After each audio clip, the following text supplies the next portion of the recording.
भारत की समुद्री सीमा।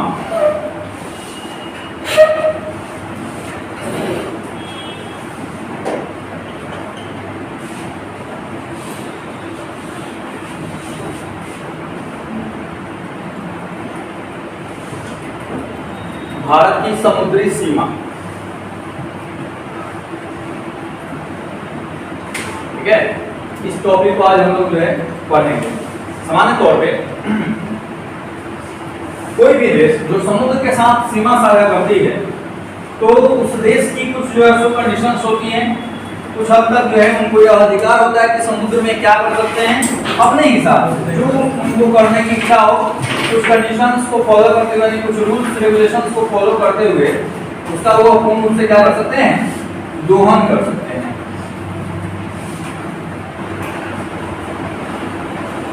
ठीक है। समान तौर पर ये जो मैंने बनाया है ये भारत के वैसे क्षेत्र हैं जो समुद्र के साथ जुड़े हुए हैं, यानी समुद्र से सटे हुए क्षेत्र जो है नीचे वाले ऊपर स्थलीय सीमा बनाते हैं और नीचे वाले कैसा सीमा बनाते हैं, जलीय सीमा बनाते हैं। तो अब सवाल उठता है कि जलीय सीमा बनाते हैं तो क्या यहाँ से जो दिखता है अनंत तक वो सारा का सारा समुद्र हमारा है या कुछ इसमें कंडीशन है? इसमें कंडीशन है। क्या कंडीशन है? 1982 में एक सम्मेलन हुआ था जिसको अनक्लोज कहा जाता है।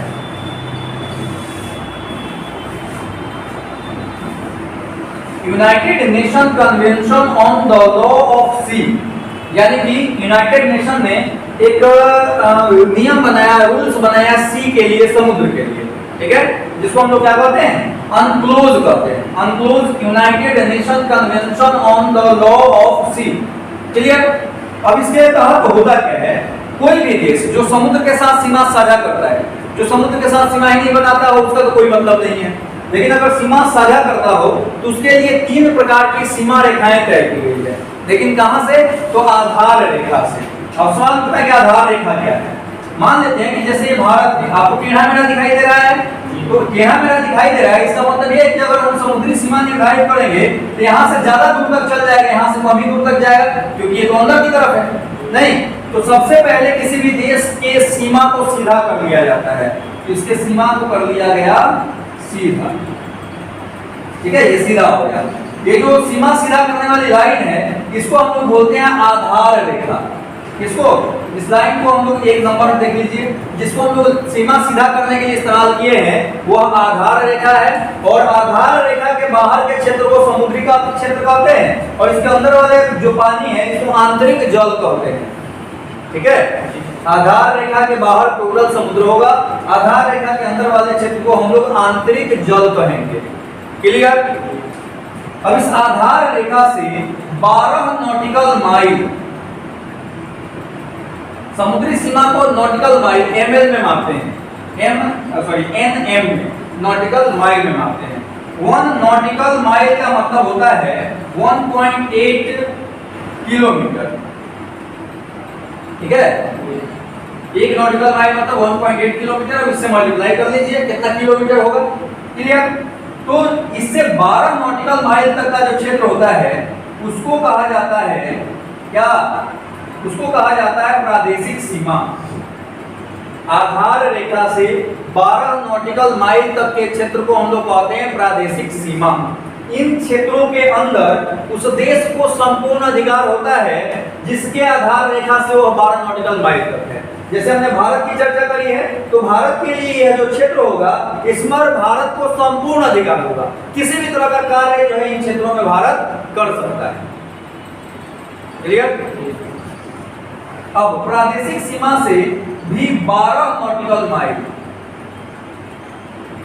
या आधार रेखा से कितना हो जाएगा? 24 नॉटिकल माइल। ठीक है, प्रादेशिक सीमा से 12 नॉटिकल माइल तक का क्षेत्र या फिर आधार रेखा से 24 नॉटिकल माइल तक का क्षेत्र।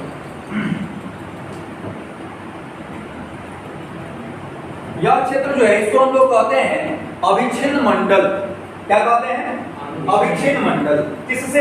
प्रादेशिक सीमा से 12 नॉटिकल माइल तक का, समुद्र के तरफ 12 नॉटिकल माइल तक का जो क्षेत्र होता है इसको अविच्छिन्न मंडल कहा जाता है। और इसमें किसी भी देश को साफ सफाई का अधिकार होता है। मान लीजिए किसी प्रकार का कचरा वगैरह आ जाता है तो इसको साफ करना होगा। अगर साफ नहीं कीजिएगा तो आपका जो है क्या हो जाएगा, प्रादेशिक सीमा और ये मतलब तटीय क्षेत्र टोटल गंदे हो जाएंगे, क्योंकि समुद्र अपना पानी हमेशा कहाँ फेंकता है, तट के तरफ। तो सारा तट आपका गंदा हो जाएगा। इसलिए आप इन क्षेत्रों में ही साफ सफाई कर लीजिएगा। तो यहाँ से जब साफ पानी आएगा तो आपके तट पे कैसा पानी रहेगा, साफ पानी रहेगा। ठीक है, साफ सफाई का अधिकार है। इसके अलावा इन क्षेत्रों में भारत को टैक्स वसूल करने का अधिकार है। मान लिए कि कोई जहाज गलती से इन क्षेत्रों में एंट्री कर जाता है तो उनको टैक्स पे करना होगा, या जानबूझ करके भी एंट्री करता है तो उनको टैक्स देना होगा भारत सरकार को। ठीक है, यानी कि आर्थिक वसूली का अधिकार भारत सरकार को मिल जाती है। किन क्षेत्रों में, इसको हम क्या बोलते हैं, अभिचिन्न मंडल। अभिचिन्न मंडल, यह प्रादेशिक सीमा, यह अभिचिन्न मंडल। ठीक है, अब आधार रेखा से 200 नॉटिकल माइल, कितना, 200, कहां से, आधार रेखा से 200 नॉटिकल माइल तक का जो क्षेत्र होता है इसको हम लोग बोलते हैं अनन्य आर्थिक क्षेत्र, EEZ कहा जाता है इसको, इकोनॉमिकल एक्सक्लूसिव जोन, अनन्य आर्थिक क्षेत्र। कौन सा, 200 नॉटिकल माइल तक का क्षेत्र। 200 नॉटिकल माइल तक का जो क्षेत्र है, यहाँ पर भारत सरकार को द्वीप बनाने का अधिकार है, या फिर आर्थिक दोहन करने का अधिकार है। आर्थिक दोहन जैसे मान लीजिए पेट्रोलियम वगैरह मिलता है, वो सब समुद्र में मिलता है हो, तो इन क्षेत्रों से पेट्रोलियम निकाल सकता है, प्राकृतिक गैस निकाल सकता है, या फिर कोई खनिज संपदा की प्राप्ति होती है वो निकाल सकता है, या फिर इन क्षेत्रों में नया द्वीप बना सकता है। जैसे मान लीजिए कि हमारा जो मुख्य भूमि है इस पर जनसंख्या इतना ज्यादा बढ़ जाए कि अब यहाँ पे रख पाना संभव नहीं हो, इनको कहीं ना कहीं तो शिफ्ट करेंगे ना।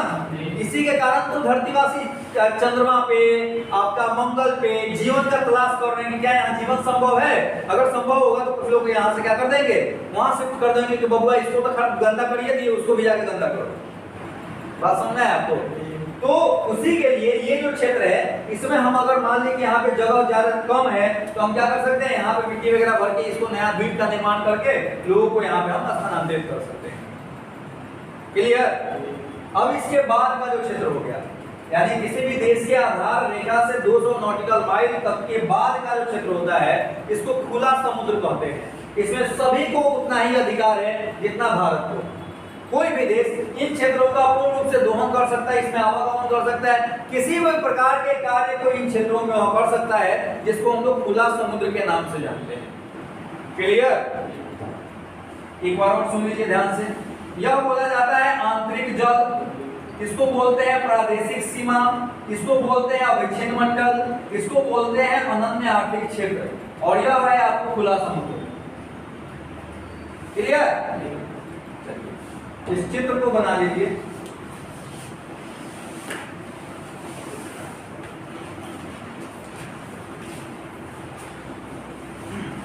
सबका नाम भी लिख लीजिएगा ताकि ध्यान रहेगा।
सबसे पहला आधार रेखा, इसको बोलते हैं आंतरिक जल।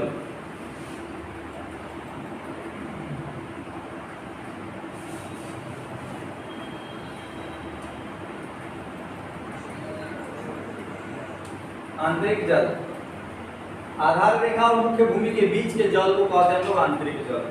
चलिए, ये सब नहीं लिखना है, सब लिखना है, ये बनाना है। देखिएगा, 1982 में हुए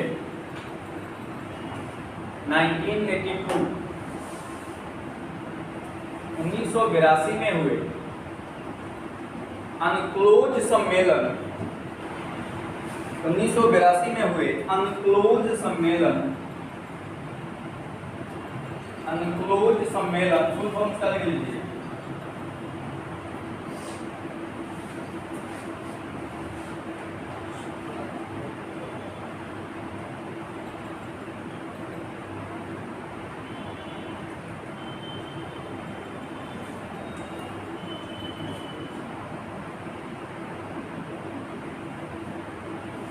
United Nations Convention on the Law of Sea।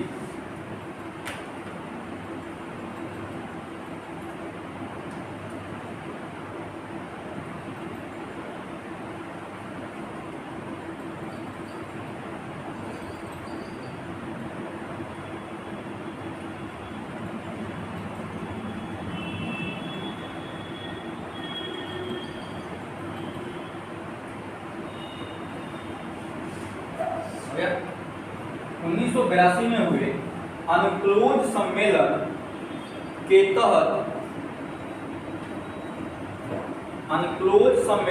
तहत किसी भी देश के लिए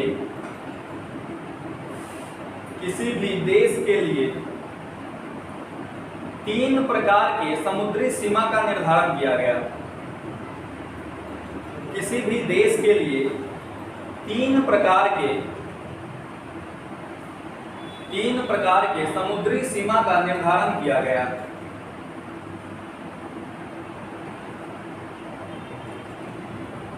समुद्री सीमा का निर्धारण किया गया। किसी भी देश के लिए 3 प्रकार के समुद्री सीमा का निर्धारण किया गया।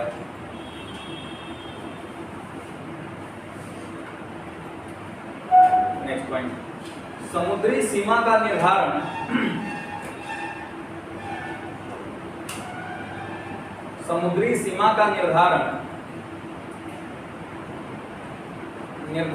आधार रेखा से किया जाता है।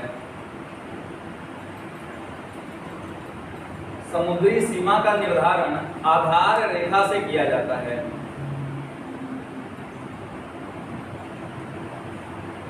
निर्धारण आधार रेखा से किया जाता है।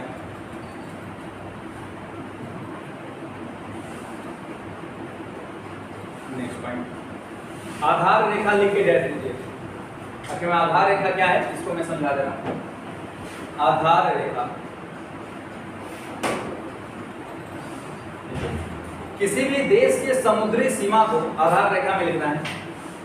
आधार की रेखा लिख लिया ना, उसी में लिखिए। किसी भी देश के समुद्री सीमा को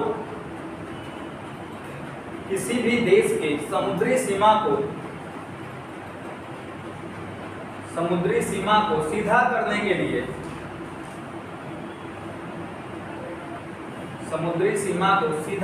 के लिए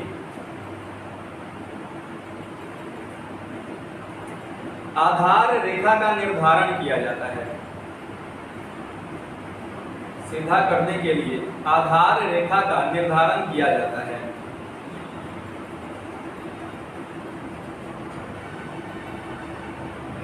आधार रेखा का निर्धारण किया जाता है।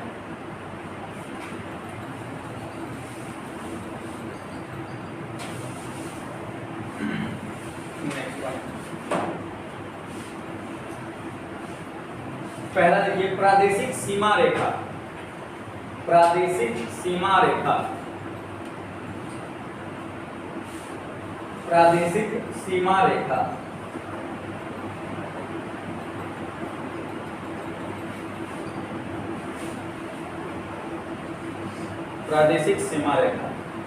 देखिए, आधार रेखा से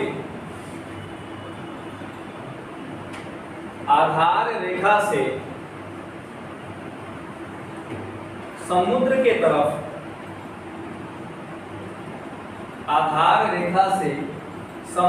तरफ 12 नॉटिकल माइल तक का क्षेत्र 12 नॉटिकल माइल तक का क्षेत्र 12 नॉटिकल माइल तक का क्षेत्र प्रादेशिक सीमा रेखा कहलाता है। प्रादेशिक सीमा रेखा कहलाता है। प्रादेशिक सीमा रेखा कहलाता है।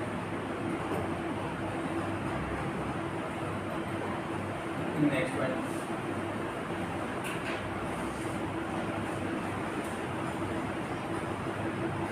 प्रादेशिक सीमा में, प्रादेशिक सीमा में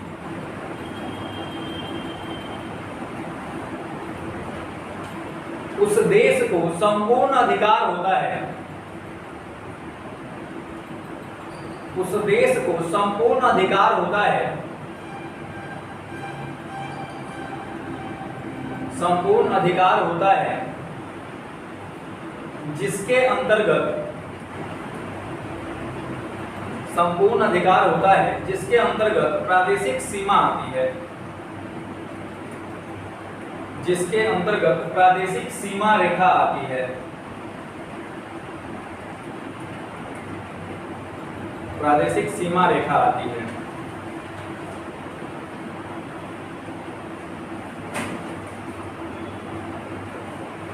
ठीक है, दूसरा लिखिए अभिच्छिन्न मंडल। अभिच्छिन्न मंडल, अभिच्छिन्न मंडल लिखिए प्रादेशिक सीमा रेखा से, प्रादेशिक सीमा रेखा से 12 नॉटिकल माइल तक का क्षेत्र, 12 नॉटिकल माइल, 12 नॉटिकल माइल तक का क्षेत्र प्रादेशिक सीमा रेखा कहलाता है, सॉरी अभिच्छिन्न मंडल कहलाता है। प्रादेशिक सीमा रेखा से 12 नहीं हुआ, प्रादेशिक सीमा रेखा से 12 नॉटिकल माइल तक का क्षेत्र, आधार रेखा से थोड़े बोले हैं। प्रादेशिक सीमा रेखा से 12 नॉटिकल माइल तक का क्षेत्र अभिच्छिन्न मंडल कहलाता है।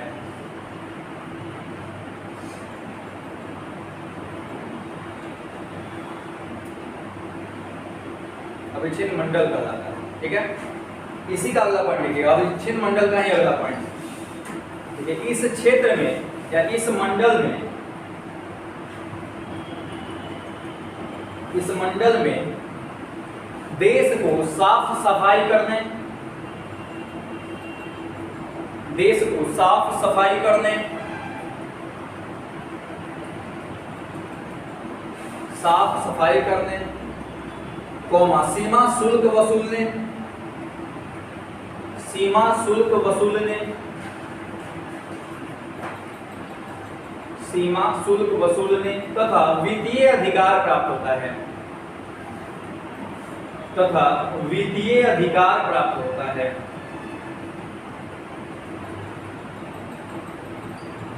वित्तीय अधिकार प्राप्त होता है।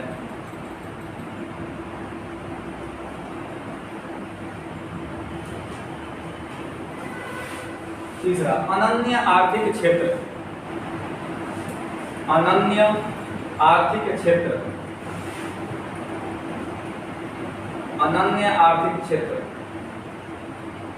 इकोनॉमिक एक्सक्लूसिव इकोनॉमिक आर्थिक जोन कहते हैं उसको, एक्सक्लूसिव इकोनॉमिक जोन, EEZ, अनन्य आर्थिक क्षेत्र, अनन्य आर्थिक क्षेत्र, English exclusive economic zone, exclusive economic zone, EEZ।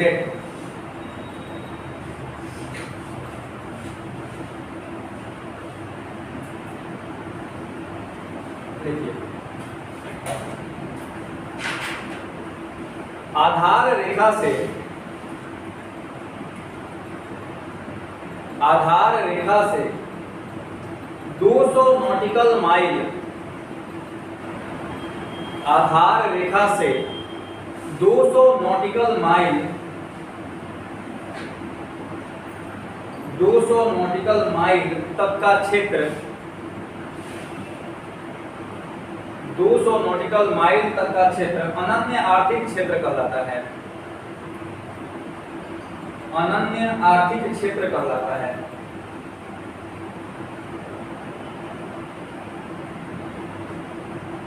अनन्य आर्थिक क्षेत्र कहलाता है।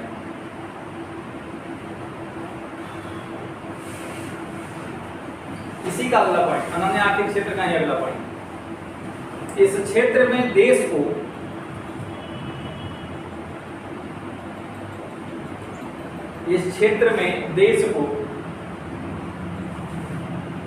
को संपूर्ण आर्थिक दोहन करने, संपूर्ण आर्थिक दोहन करने, संपूर्ण आर्थिक दोहन करने,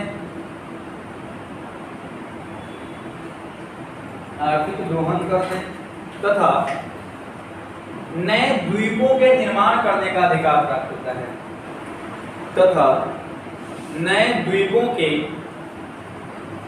निर्माण का अधिकार प्राप्त होता है।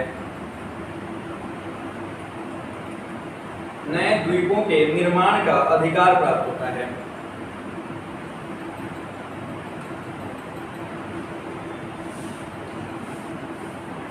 ठीक है, नेक्स्ट पॉइंट, अनन्य आर्थिक क्षेत्र के अनन्य आर्थिक क्षेत्र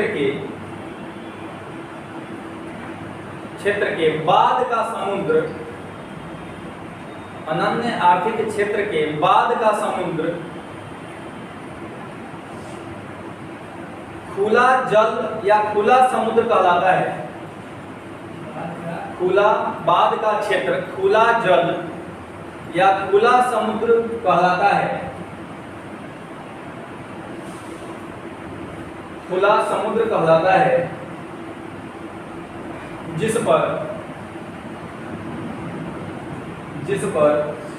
सभी देशों का समान अधिकार होता है, जिस पर सभी देशों का समान अधिकार होता है।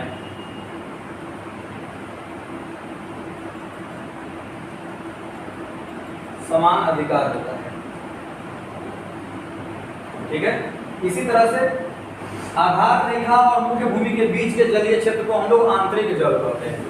देखिए अगले पॉइंट में, नहीं अगला पॉइंट, आधार रेखा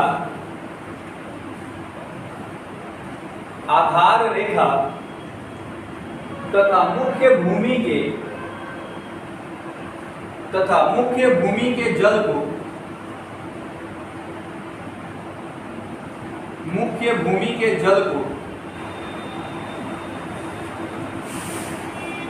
आंतरिक जल कहते हैं।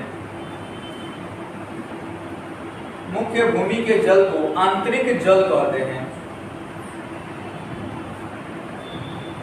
आंतरिक जल कहते हैं। ठीक है, चलिए अगला पॉइंट लिखिए आप।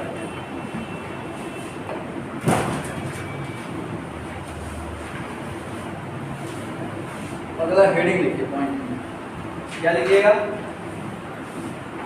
भारत की भूगर्भिक संरचनाएं एवं चट्टान। भारत के भूगर्भिक संरचनाएं एवं चट्टान।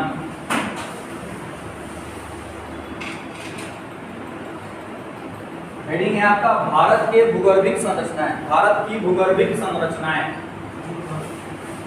भूगर्भिक संरचनाएं।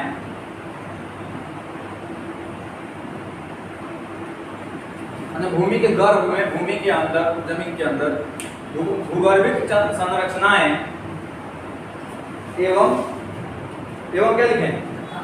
चट्टान तथा उसमें मिलने वाले धातुएं, एवं चट्टान तथा उसमें मिलने वाली धातुएं, मिलने वाली धातुएं।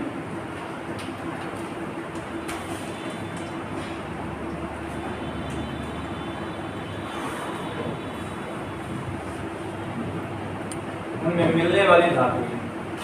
ठीक है, एक्चुअली भारत जो है, अगर जब स्टडीज का किया जाता है भारत का, तो होता है कि भारत का जो सबसे ऊपरी क्षेत्र है उसको हम लोग बोलते हैं उत्तर का हिमालय। उसके बाद का जो क्षेत्र है उसको हम लोग बोलते हैं मध्य का या उत्तर का मैदानी भाग या मध्य का मैदानी भाग, और उसके नीचे वाला जो क्षेत्र है उसको बोलते हैं तो प्रायद्वीपीय पठार, ठीक है, या दक्षिण का पठार के नाम से इसको जानते हैं। मतलब कि भारत को हम लोग स्टडी के हिसाब से, इसके संरचना के हिसाब से, इसके बनावट के हिसाब से, इसमें उपलब्ध चट्टानों या मिट्टियों नदियों के आधार पर 3 भागों में बांटा गया है। कौन कौन? उत्तर की पर्वतमालाएं,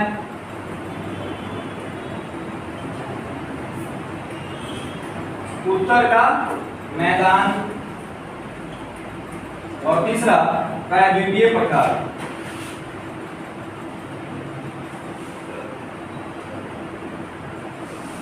ठीक है, प्रायद्वीपीय पठार कर लीजिए या दक्षिण का पठारी क्षेत्र कर लीजिए, दोनों बात बराबर है।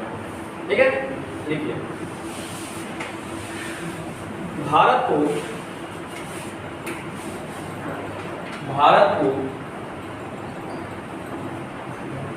अध्ययन की दृष्टि से 3 भागों में विभाजित किया गया है। 3 भागों में विभाजित किया गया है।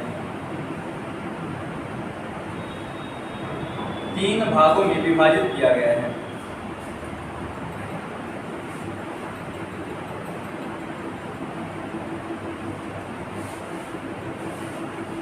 ठीक है, क्योंकि हम लोग ऊपर हेडिंग दिए हैं चट्टान वगैरह, तो चट्टान जो है या धातुएं जो है हमको पठारी क्षेत्रों में प्राप्त होते हैं। ठीक है, मैदानी क्षेत्र या फिर आपका पर्वतीय क्षेत्र तो काफी नवीन है, तो इसमें अभी किसी प्रकार की खुदाई वगैरह नहीं की जाती है। मैदानी क्षेत्रों में ऐसे भी जो है सो आदमी खेती बाड़ी करता है तो खुदाई वगैरह नहीं करता, बचा पठारी क्षेत्र, इसलिए पठारी क्षेत्र में बड़ी खुदाई वगैरह होती है। जैसे आपने सुना होगा, अभी हाल फिलहाल में एक फिल्म देखा होगा KGF, उसका फुल फॉर्म पता है क्या होता है? KGF, Kolar gold field. Bharat में सबसे ज्यादा सोना कहाँ मिलता है? कोलार के खान में मिलता है। कोलार हो गया, को चीज मिलता है? सोना, गोल्ड हो गया, कहाँ मिलता है? तो कोलार के खान में उसको फील्ड कर दिए। KGF का मतलब कोलार गोल्ड फील्ड हुआ, और उसी में स्मगलिंग वगैरह जो होती थी उसी के आधार पर फिल्म बना हुआ है। और फिल्म बना हुआ है तो हम लोग उसको देखे, सुपर डुपर हिट हुआ है। बेचारा स्मगलर था तो हीरो हो गया। बस समझा है आपको? तो KGF जो है उसी कहानी है। इसी प्रकार से आप सुने होंगे छोटा नागपुर का पठार, नाम सुना है? यहाँ पे बहुत सारा जो है कोयला वगैरह हमको प्राप्त होता है बहुत अधिक मात्रा में। तो ये क्या है? ये प्रायद्वीपीय पठारीय क्षेत्र है, जिसमें हमको चूंकि ये सबसे पुरानी संरचना है तो इसकी खुदाई आसान हो गई है, आसानी से इसकी खुदाई हम कर लेते हैं। और यहाँ पे अलग अलग प्रकार की बहुत सारी धातुएं पाई जाती हैं। लेकिन अब सवाल होता है कि ये जो गोल्ड है, सोना है, ये किस टाइप के चट्टानों में पाया जाएगा? ऐसा नहीं है कि सभी जगह पे, जितना पठारी क्षेत्र है सभी जगहों पे सोना पाया ही जाए, ये जरूरी नहीं है। अलग अलग जो है प्रकार के चट्टानों में अलग अलग प्रकार की धातुएं पाई जाती है। बुझा लीजिए, यहीं पे पढ़ाई के बाद में हो जाएगा। लिखिए, हम सबसे पहले किसको पढ़ेंगे? प्रायद्वीपीय पठार। लिखिएगा, प्रायद्वीपीय पठार को, प्रायद्वीपीय पठार को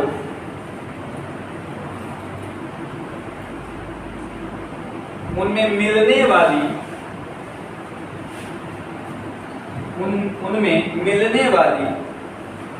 धातुओं तथा चट्टानों के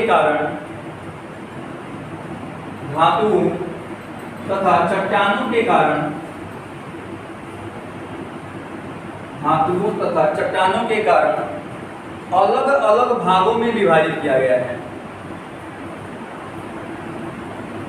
अलग अलग भागों में विभाजित किया गया है।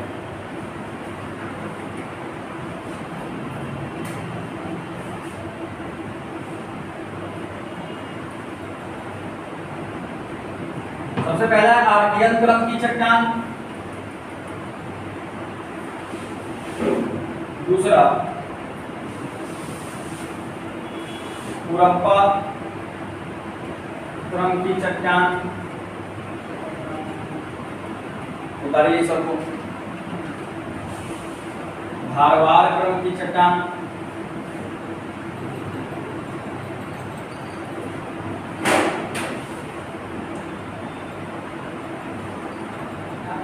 विंध्ययन क्रम की चट्टान,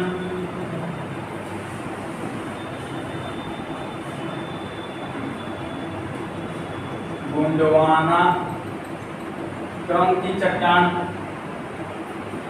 और छठा है दक्कन ट्रैप।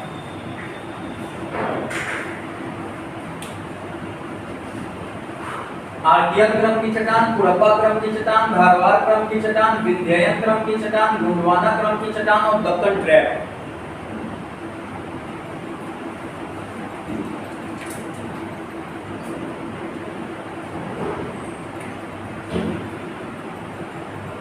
गोंडवाना क्रम की चट्टान, Deccan trap, Deccan trap.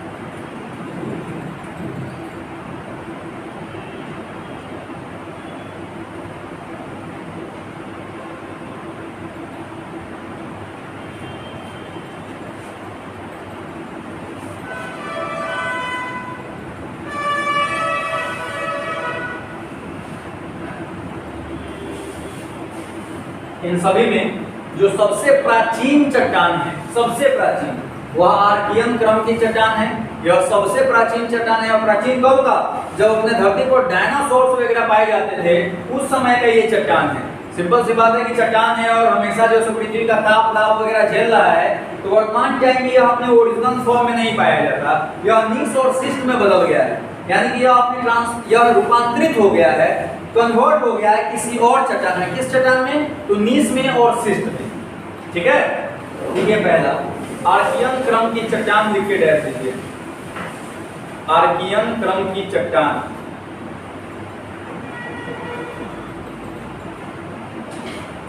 Archaean क्रम की चट्टान।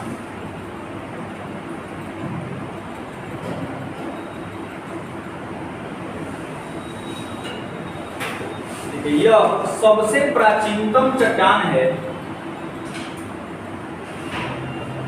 यह सबसे प्राचीनतम चट्टान है।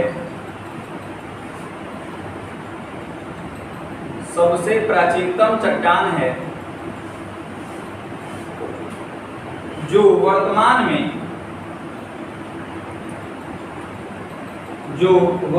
में नीस और शिस्ट में बदल गया है। जो वर्तमान में नीस और शिस्ट में बदल गया है।